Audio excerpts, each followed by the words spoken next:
இது சுவிஸ் தமிழ் டிவியின் இன்றைய பிரதான செய்திகள். செய்தி ஆசிரியர் தேவா மதன். செய்திகளை வாசிக்கும் நான் துரையப்பா வினோத் கண்ணன். முதலில் தலைப்புச் செய்திகள். சுவிஸ் தமிழர் ஒருங்கிணைப்பு குழுவின் புதிய தலைவர் தேர்வு. சுவிஸில் வெளிநாட்டினரை வேலைக்கு அமர்த்தும் நிறுவனங்களுக்கு வரி விதிப்பா? வெளியான தகவல். கார் தீப்பிடித்து எரிந்ததில் உள்ளே இருந்தவர் உடல் கருகி பலி. சூரிச் விமான நிலையத்தில் நவம்பரில் அதிக பயணிகள் பயணம். சுவிட்சர்லாந்தின் தீர்மானத்தை விமர்சனம் செய்த ஈலான் மாஸ்க். புலம்பெயர் தேசத்தில் ஓடி உழைக்கும் உங்களுக்காக பணத்தோடு சேர்த்து ஆரோக்கியத்தையும் மீட்டெடுக்கும் அரிய வாய்ப்பு. இன்றைய எமது கெசுண்டாய்ட் அண்ட் குளுக்ரைக் ஆற்றுப்படுத்தல் வகுப்புகளில் இணைந்து உங்கள் வாழ்வை ஒளிமயமாக்குங்கள். மேலதிக விவரங்களுக்கு 0765567760. அனைத்து விதமான காப்புறுதிகள் மற்றும் வங்கிக் கடன்களை இலகுவாக பெற்றுக் கொள்ள வேண்டுமா? இப்போது எம்மை தொடர்பு கொள்ளுங்கள். ஓம்னி சர்வீஸ், உங்கள் நம்பிக்கையின் பங்காளி. அலையுங்கள் 0783311584. தொடர்பான விரிவான செய்திகள்.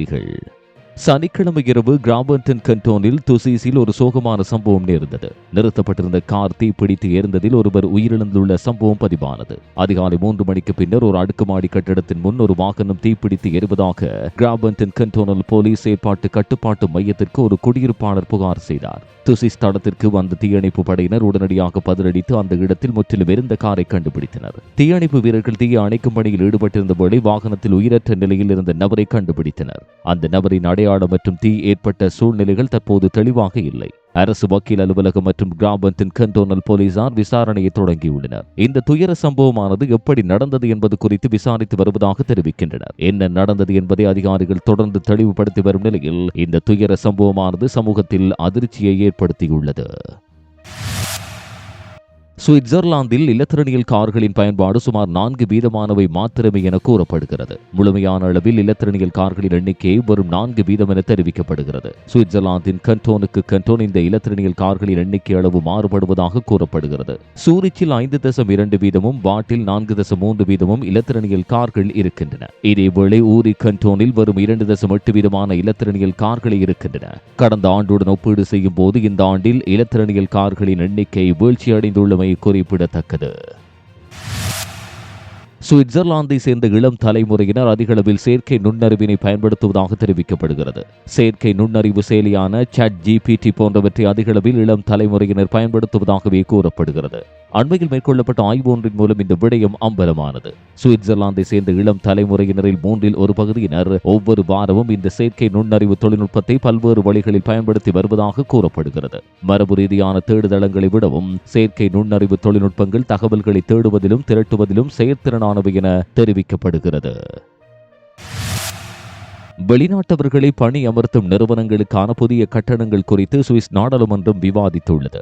வெளிநாட்டு ஊழியர்களை வேலைக்கு அமர்த்தும் நிறுவனங்களை பாதிக்கும் புதிய யோசனை ஒன்று சுவிஸ் நாடாளுமன்றத்தில் தற்போது விவாதிக்கப்படுகிறது. வெளிநாட்டு குடியேற்றவாசிகளுக்கு ஆண்டுக்கு 5000 பிராங்குகளின் குடியேற்ற வரியை அறிமுகப்படுத்துவதற்கான முன்மொழிவுக்கு பின்னர் இப்போது இதே போன்ற இலக்குடன் மற்றொரு திட்டம் முன்வைக்கப்பட்டுள்ளது. லிபரல் ரேடிக்கல் கட்சியின் உறுப்பினரான சைமன் மைக்கேல் ஐரோப்பிய ஒன்றியத்திலிருந்து ஊழியர்களை வேலைக்கு அமர்த்தும் நிறுவனங்களுக்கு ஆண்டுக்கு 10,000 பிராங்குகள் வரியை அறிமுகப்படுத்த விரும்புகிறார். இந்த வரியானது ஒற்றுமை பங்களிப்பு என்று அழைக்கப்படுகிறது.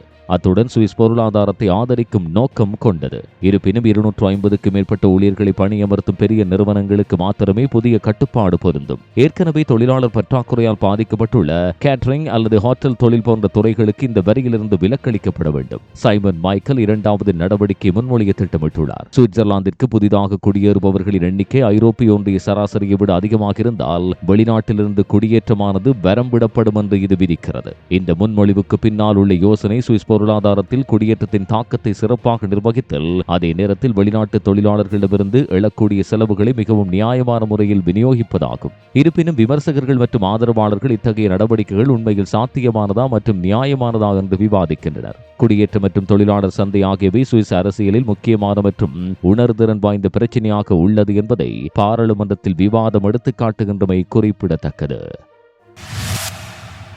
சுவிட்சர்லாந்தின் தமிழீழ விடுதலை புலிகளின் கட்டமைப்பு என கருதப்படும் தமிழர் ஒருங்கிணைப்பு குழுவினரின் புதிய நிர்வாக குழு தெரிவு தொடர்பான சந்திப்பு ஒன்று ஞாயிற்றுக்கிழமை இடம்பெற்றுள்ளது. கடந்த ஆகஸ்ட் மாதம் தமிழர் ஒருங்கிணைப்பு குழுவில் ஏற்பட்ட சில முரண்பாடுகள் காரணமாக இருவேறு குழுக்களாக பிரிய முற்பட்ட வேளையில் முன்னாள் போராளிகள், பொது கட்டமைப்புகள் ஆகியோரின் வேண்டுகோளுக்கு இணங்கி சுவிஸ் நிர்வாகத்தினர் ஒன்று கூடி 7 பேர் கொண்ட ஒரு தலைமை குழுவை தெரிவு செய்தனர். குறித்த 7 பேர் கொண்ட குழுவானது கடந்த நவம்பர் 27 மாவீரர் தினம் வரை செயற்படும் என அறிவிக்கப்பட்டது. இந்நிலையில் பாசல் நகரில் தலைமையில் மக்கள் எழுச்சியோடு தமிழர் ஒருங்கிணைப்பு குழுவினரால் மாவீரர் தின நிகழ்வுகள் முன்னெடுக்கப்பட்டன. இதன் அடிப்படையில் முன்னரே திட்டமிடப்பட்டதை போன்று நிர்வாகக் குழு புதிய தலைவர் மற்றும் செயற்குழு உறுப்பினர்களை தெரிவு செய்வதற்கான கூட்டம் டிசம்பர் 1ஆம் தேதி இடம்பெற்றது. குறித்த சந்திப்பில் சுவிஸ் தமிழர் ஒருங்கிணைப்பு குழுவின் 67க்கு மேற்பட்டவர்கள் கலந்து கொண்டனர். ஜனநாயக முறையில் மேற்கொள்ளப்பட்ட வாக்கெடுப்பின் பிரகாரம் பெரும்பான்மையின் அடிப்படையில் சுவிட்சர்லாந்தின் தமிழர் ஒருங்கிணைப்பு குழுவின் புதிய தலைவராக ரகு அவர்கள் நியமிக்கப்பட்டுள்ளதாக அறிவிக்கப்பட்டுள்ளது.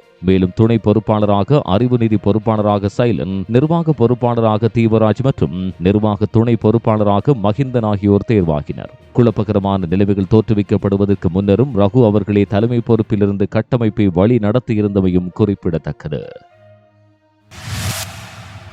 டிசம்பர் 1 முதல் சுவிட்சர்லாந்துக்கும் அமெரிக்காவுக்கும் இடையில் பயிற்சியாளர்கள் மற்றும் இளம் தொழில் வல்லுநர்கள் பரிமாற்றத்திற்கான புதிய ஒப்பந்தம் நடைமுறைக்கு வந்தது. ஒரு குறிப்பிட்ட காலத்துக்கு இரு நாடுகளுக்கும் இடையில் இந்த மக்களின் நடமாட்டத்தை எளிதாக்குவது இது நோக்கமாக கொண்டுள்ளது. அதனால் அவர்கள் தங்கள் படிப்பு அல்லது வேலைத்துறைகளில் தங்கள் திறன்களை விரிவுபடுத்துகிறார்கள். அத்துடன் அவர்களின் சிறப்பு அறிவை ஆழப்படுத்துகிறார்கள். 18 முதல் 35 வயதுடைய சுவிஸ் குடிமக்களுக்கு பொருந்தும் இந்த ஒப்பந்தம் 1980 இருந்த ஒப்பந்தத்தை மாற்றுகிறது. பங்கேற்பாளர்கள் பயிற்சியில் இருக்க வேண்டும் அல்லது தொழில்முறை அல்லது பல்கலைக்கழக பட்டம் பெற்றிருக்க வேண்டும். இந்த நிபந்தனைகளை பூர்த்தி செய்யாதவர்கள் சில தொழில்முறை அனுபவத்தை வெளிப்படுத்தினால் பரிமாற்றத்திற்கு இன்னும் தகுதி உடையவர்களாக இருக்கலாம் எனவும் இந்த ஒப்பந்தத்தின் மூலம் தெரிவிக்கப்பட்டுள்ளது.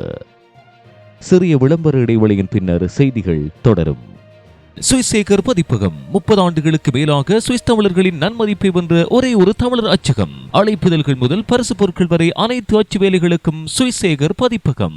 சூரிச் நகரில் உங்கள் எண்ணம் போல் புத்தம் புதிய டிசைன்களில் நகைகளை பெற்றுக் கொள்ளவும், பழுதடைந்த நகைகளை உடனுக்குடன் திருத்திக் கொள்ளவும் நாட வேண்டிய ஒரே இடம் AK கோல்ட் ஜுவல்லரி. நம்ப முடியாத விலை கழிவுகளுடன் நகை பிரியர்களின் நம்பிக்கையான நிறுவனம். இப்போதே அழையுங்கள் 078 31 31 081. முந்தைய ஆண்டின் இதே மாதத்தை விட 2024 நவம்பரில் சூரிச் விமான நிலையத்தில் அதிக விமானங்கள் புறப்பட்டு தரை இறங்கியுள்ளதாக கூறப்படுகிறது. கொரோனா தொற்றுக்கு முந்தைய நிலைகளை இன்னும் எட்டவில்லை என்றாலும் விமான போக்குவரத்து தொடர்ந்து மீண்டு வருவதாக புள்ளி விவரங்கள் காட்டுகின்றன. நவம்பர் மாதத்தில் சூரிச் விமான நிலையத்தில் மொத்தம் 18,884 டேக் ஆஃப்கள் மற்றும் தரை இறக்கங்கள் நடந்தன. இது நவம்பர் 2023 விட 5.1% அதிகம் என்பது குறிப்பிடத்தக்கது. அக்டோபரில் விமான போக்குவரத்து சிறிதளவு குறைந்துள்ளது. ஆனால் இது நவம்பரில் மீண்டும் உயர்ந்தது. இது ஒட்டுமொத்த நேர்மறையான வளர்ச்சியை குறிக்கிறது. இருந்தாலும் போக்குவரத்து அளவு இன்னும் 2019 மதிப்பை விட 3% குறைவாக உள்ளது. அதாவது கொரோனா தொற்று நோய்க்கு முன்னாகும். நவம்பர் மாதத்தை அக்டோபர் மாதத்தோடு ஒப்பிட்டு பார்த்தால் சுமார் 18% குறைவான விமான இயக்கங்கள் இருந்தன. இருப்பினும் இந்த சரிவு ஆண்டின் இந்த நேரத்தில் பொதுவானது என சொல்லப்படுகிறது. இலையுதிர் விடுமுறை நாட்களில் விமானங்களின் எண்ணிக்கை குறிப்பாக அதிகமாக இருந்தது. எனவே நவம்பரில் இயல்பு நிலைக்கு திரும்புவது அசாதாரணமானது அல்ல. ஜனவரி முதல் நவம்பர் 2024 வரை சூரிச்சின் விமானங்களின் எண்ணிக்கை முந்தைய ஆண்டை விட 6% அதிகரித்துள்ளது. ஆயினும் கூட இந்த நிலை 2019 நெருக்கடிக்கு முந்தைய ஆண்டை விட 5% குறைவாக உள்ளது. இருப்பினும் புறப்படும் மற்றும் தரை இறங்கும் பயணிகளின் எண்ணிக்கையை பற்றி அதிகம் கூறவில்லை. இவை விமானங்களின் பயன்பாடு மற்றும் பயன்படுத்தப்படும் விமானத்தின் அளவை பொறுத்தது. விமானங்கள் நிரம்பினால் குறைவான விமானங்கள் அதிக பயணிகளை ஏற்றிச் செல்லும் சாத்தியம் உள்ளது. சூரிச் விமான நிலையம் டிசம்பர் 11ஆம் தேதி நவம்பரில் பயணிகள் மற்றும் போக்குவரத்து பற்றி துல்லியமான எண்களை வெளியிட திட்டமிட்டுள்ளது. இந்த தரவு விமான போக்குவரத்தின் முன்னேற்றங்கள் பற்றிய தெளிவான மேலோட்டத்தை வழங்கும். விமான பயணத்தின் மீழ்ச்சியானது தொழில்துறை தொடர்ந்து சவால்களை எதிர்கொண்டாலும் பலருக்கு பயணம் மீண்டும் முக்கியமானதாகி வருவதை காட்டுகிறது. லுஃப்தான்சா குழுமம் இஸ்ரேல் பிராந்தியத்தில் நிலவும் பதற்றமான பாதுகாப்பு சூழலின் காரணமாக விமான பயண தடையை நீட்டிக்க முடிவு செய்துள்ளது. டெல் அவிவில் உள்ள பென் குரியன் விமான நிலையத்துக்கான விமானங்கள் குறைந்தது ஜனவரி 31, 2025 வரை நிறுத்தி வைக்கப்படும் என அந்நிறுவனம் அறிவித்துள்ளது. லுஃப்தான்சா, சுவிஸ், ஆஸ்திரிய ஏர்லைன்ஸ், பிரசல்ஸ் ஏர்லைன்ஸ் மற்றும் யூரோ விங்ஸ் உட்பட லுஃப்தான்சா குழுமத்தில் உள்ள அனைத்து விமான நிறுவனங்களுக்கும் இந்த முடிவு பொருந்தும். ஆரம்பத்தில் டெல் அவிவ் விமானங்கள் டிசம்பர் 31, 2024 வரை மாத்திரமே நிறுத்த ஆனால் நீட்டிப்பு தற்போதைய அபாயங்களை பிரதிபலிக்கிறது. இந்த இடைநிறுத்தத்தால் பாதிக்கப்பட்ட பயணிகள் கூடுதல் கட்டணம் ஏதுமின்றி தங்கள் விமானங்களை மீண்டும் முன்பதிவு செய்யலாம் அல்லது டிக்கெட்டுகளுக்கான முழு பணத்தை திரும்ப கோரலாம் என கூறப்படுகிறது. இது மாத்திரமன்றி லெபனானின் தலைநகரான பெய்ரூத்துக்கான இணைப்புகளும் பிப்ரவரி 28, 2025 வரை இடைநிறுத்தப்பட்டன. அதேபோல் ஈரானின் தலைநகரான தெஹ்ரானுக்கான விமானங்களும் ஜனவரி 31, 2025 வரை இயங்காது. சவாலான புவிசார் அரசியல் சூழ்நிலைகளுக்கு மத்தியில் பயணிகளின் பாதுகாப்பிற்கான லுஃப்தான்சா குழுமத்தின் அர்ப்பணிப்பை இந்த நடவடிக்கைகள் காட்டுகின்றன. இந்த பகுதிகளுக்கு பயணத்தை திட்டமிடும் பயணிகள் மேலும் அறிவிப்புகளை பற்றி தொடர்ந்து தெரிந்து கொள்ள அறிவுறுத்தப்படுகின்றனர்.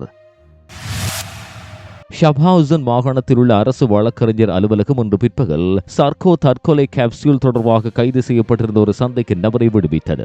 செப்டம்பர் 23, 2024 அன்று ஷப்ஹாவுசன் மாகாணத்தில் உள்ள அரசு வழக்கறிஞர் அலுவலகம் தற்கொலைக்கு தூண்டுதல் மற்றும் உதவுதல் போன்ற குற்றச்சாட்டின் அடிப்படையில் குறித்த நபரை கைது செய்திருந்தது. ஆரம்ப விசாரணை முடிவுகளின் அடிப்படையில் தற்கொலை இயந்திரத்தை பயன்படுத்தியவர் வேண்டுமென்றே கொலை செய்யப்பட்டதாக சந்தேகம் இருந்தது. பின்னர் அந்த சந்தேகம் ஷப்ஹாவுசன் மாகாணத்தின் நீதிமன்றத்தால் பல முறை உறுதிப்படுத்தப்பட்டது. விசாரணையின் சமீபத்திய நிலையின் அடிப்படையில் தற்கொலைக்கு தூண்டுதல் மற்றும் உதவுதல் ஆகிய குற்றங்கள் குறித்து இன்னும் பலத்த சந்தேகம் உள்ளது. ஆனால் வேண்டுமென்றே செய்யப்பட்ட கொலை அல்ல என்ற முடிவையே தற்போது நீதிமன்றம் கருதுகிறது. சூரிச் மாகாணத்தின் தடயவியல் மருத்துவக் கழகத்தின் பிரேத பரிசோதனை அறிக்கை இருந்தாலும் இன்னும் அது கிடைக்கவில்லை. எனவே காவலில் இருந்த கடைசி நபரை அரசு வழக்கறிஞர் அலுவலகம் இன்று பிற்பகல் விடுவித்தது. உத்தியோகபூர்வ மற்றும் புலனாய்வு ரகசியத்தின் அடிப்படையில் மேலதிக தகவல்கள் எதுவும் தற்போது வழங்கப்படவில்லை. தற்போதைக்கு அவர் குற்றமற்றவர் என கருதுவதாகவும் நீதிமன்றம் அறிவித்துள்ளமை சுட்டிக்காட்டத்தக்கது. சுவிட்சர்லாந்து உள்ளிட்ட நாடுகள் போர் விமானங்களை கொள்வனவு செய்வது தொடர்பிலான தீர்மானத்தை உலகின் முன்னிலை செல்வந்தர்களில் ஒருவரான ஈலோன் மாஸ்க் விமர்சனம் செய்துள்ளார். சுவிட்சர்லாந்து அரசாங்கம் அமெரிக்காவின் F-35 எனும் போர் விமானத்தை கொள்வனவு செய்ய திட்டமிட்டு அதற்கான முனைப்புகளில் ஈடுபட்டுள்ளது.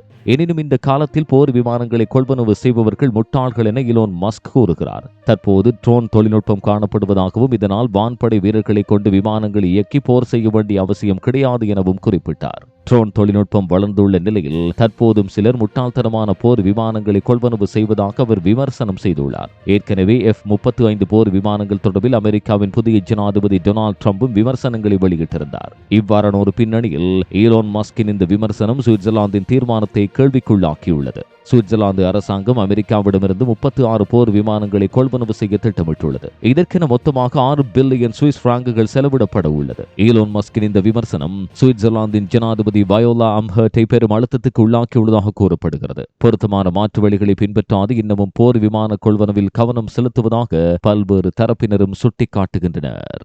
இதுவரை நீங்கள் கேட்டது சுவிஸ் தமிழ் டிவியின் இன்றைய பிரதான செய்திகள். நேற்றைய நாள் பிரதான செய்திகளை பார்வையிட தவறியவர்கள் முதலாவது கமெண்டை பார்வையிடுங்கள். அத்துடன் இதுபோன்ற சுவிட்சர்லாந்தின் பிரதான மற்றும் பிராந்திய செய்திகளை உடனுக்குடன் அறிந்து கொள்ள சுவிஸ் தமிழ் டிவி யூடியூப் சேனலை பார்வையிடுங்கள். அத்தோடு சப்ஸ்கிரைப் செய்யாதவர்கள் இப்போதே சப்ஸ்கிரைப் செய்யுங்கள்.